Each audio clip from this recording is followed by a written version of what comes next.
Alrighty guys, today is the day. Dad's BluePrint 396. It's gonna fire up. Not really for the first time. I've had it running. I checked the timing real quick. But it fired up pretty easily, just like my 400. Got all the fluids in this thing. I did prime the oil with a drill through the distributor hole. So it's all ready to go. So we're gonna wheel this thing outside and fire it up.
Well, so there it is, guys. First run of the engine.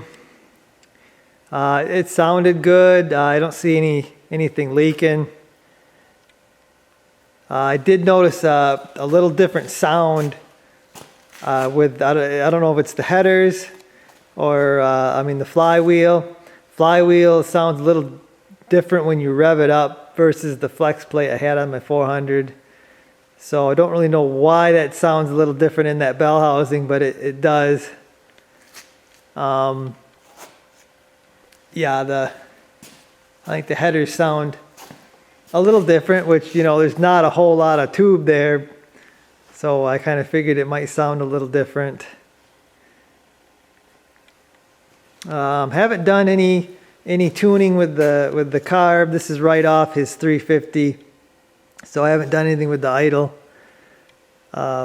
mixture, nothing, but just kind of wanted to get some run time on this, just to kind of eyeball everything, make sure there's no major leaks or no major problems.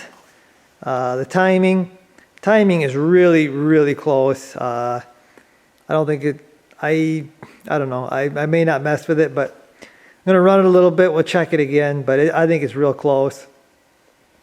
Oh yeah, I think this is the second hose that is leaking. The second one of these Dayco radiator hoses, and it's leaking right here, kind of dripping on the intake. So I don't really know why that is Dayco. I thought that was a good brand. I don't know if I need to get a Gates or whatever, but yeah, I think this hose is leaking again. So it has nothing to do with the motor, but I guess the run stand. So one other thing that I was kind of noticing was the water temperature was kind of moving around funny, and it was kind of hanging at 180. For kind of longer than I wanted to. It's got a 180 thermostat in it, so usually when my 400, when it hit 180, it would drop. The thermostat would open up and it would drop. This is trying to stay up there, and then it would all of a sudden go down. I think it's this sensor here. This is a brand new sensor, Stewart Warner. I think there might be something wrong with that sensor. There shouldn't have been no air in the block. I filled it through the water neck. They filled the coolant, so there shouldn't have been no air in there. I don't know. According to the infrared sensor that we have, shooting the block, it was 170 to 200. So it wasn't overheating or nothing. But yeah, sometimes this thing would go down to like 150, but then the block would say like 170, 180. So I'm not real sure what was going on there, but we'll figure it out. Again, it's not the motor, it's the sensor. We might be getting a new gauge set up for the car. So that sensor will be replaced if we do that. So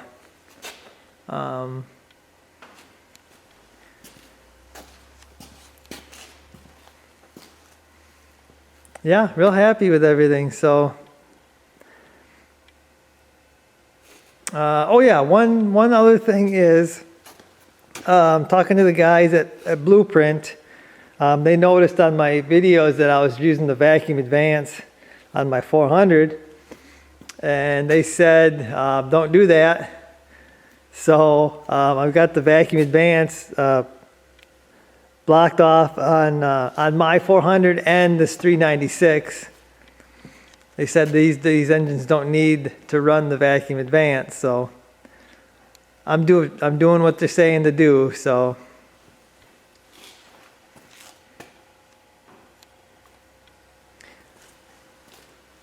yeah, so I guess that's gonna do it for this one, guys.